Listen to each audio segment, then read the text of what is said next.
essa denúncia do Ministério Público Federal, que na verdade foi feita pela Procuradoria da República no Distrito Federal, ela veio depois de uma representação feita pela própria vítima da ameaça, o ministro do STF e presidente do TSE, Luiz Roberto Barroso,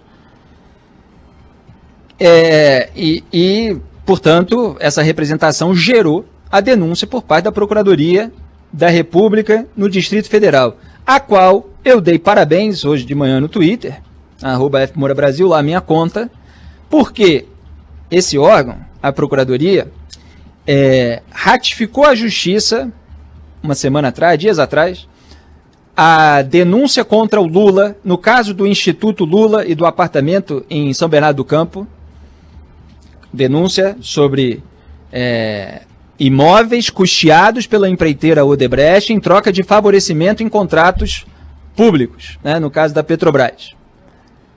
Ela foi ratificada, uma denúncia da Lava Jato, pela Procuradoria da República no Distrito Federal. É esse mesmo órgão que fez o certo no caso do Instituto Lula, que está fazendo o certo no caso de um blogueiro bolsonarista de crachá. E é assim que se faz, sem pano, para o lulismo que incorre nessa sujeirada. A acusação a gente está falando de suborno, né? Quando a gente está falando de propina que vem em forma de imóveis ou reforma de imóveis em troca de favorecimento em contrato público, a gente está no universo do suborno. Denúncia, vai passar ali pelo processo judicial devido, depois de todas as iniciativas dos afiliados do Lula para atrasar esses processos, mas é disso que a gente está falando. E agora você tem um caso envolvendo um blogueiro bolsonarista de crachá, alvo já de outros inquéritos. O ministro Luiz Roberto Barroso, ele é um inimigo ruim, porque o bolsonarismo o toma como inimigo, mas não é o inimigo que o bolsonarismo lida mais facilmente, né? Que é o inimigo que reage chafurdando na lama junto com o bolsonarismo que se alimenta do caos. Não, ele vai lá e friamente pega uma ameaça feita contra ele, faz uma representação, porque é nesse terreno que se coloca esse tipo de declaração, esse tipo de atitude. Como eu faço também, porque essas claques virtuais aí vivem me atacando também. Então eu pego o print, pego o link e encaminho para os meus advogados. Meus advogados avaliam e eles processam. Porque isso não é liberdade de expressão, fazer ameaça. Ameaça é crime. Está lá enquadrado nas leis brasileiras. As pessoas agora ficam vendendo aí uma ideia absurda de liberdade absoluta de expressão, como se você pudesse ameaçar os outros, proferir ofensas mentirosas, que muitas vezes são enquadráveis em injúria, em calúnia, em difamação, crimes contra a honra, que são previstos em lei. As pessoas não podem incitar suicídio, por exemplo. Você não pode ficar falando na rua, passa a grana para as outras pessoas, você não pode ficar gritando bomba dentro de um avião. Você tem um monte de coisas que você não pode ficar falando, não tem essa liberdade total prevista na Constituição. Você tem uma série de crimes que são decorrentes de falas, que são decorrentes de declarações, porque isso causa danos a terceiros. Seja uma tensão, seja um risco à vida, tudo isso.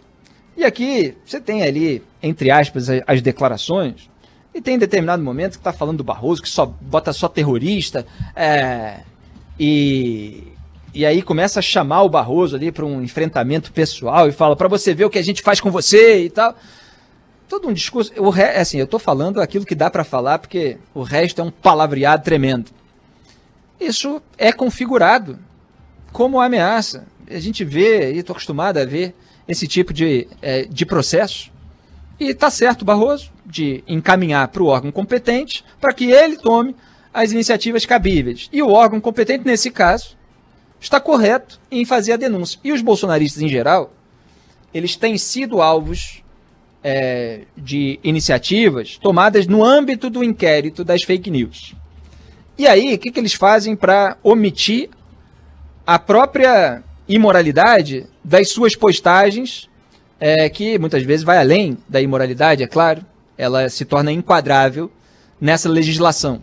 Eles acusam o inquérito e tal, o inquérito para o qual Jair Bolsonaro passou pano. André Mendonça, indicado por ele, Augusto Aras, indicado por ele, legitimaram esse inquérito e Jair Bolsonaro saiu em defesa do Mendonça e falou do direito garantido no regimento interno do STF.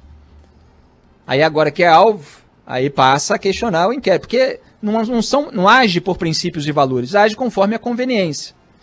Então uma coisa são os vícios que o inquérito tem e que eu e outras pessoas combatemos desde o começo. Outra coisa é a responsabilização que quem faz postagem criminosa precisa ter. E agora eles não têm sequer a desculpa do inquérito, porque o caminho aqui é o caminho natural.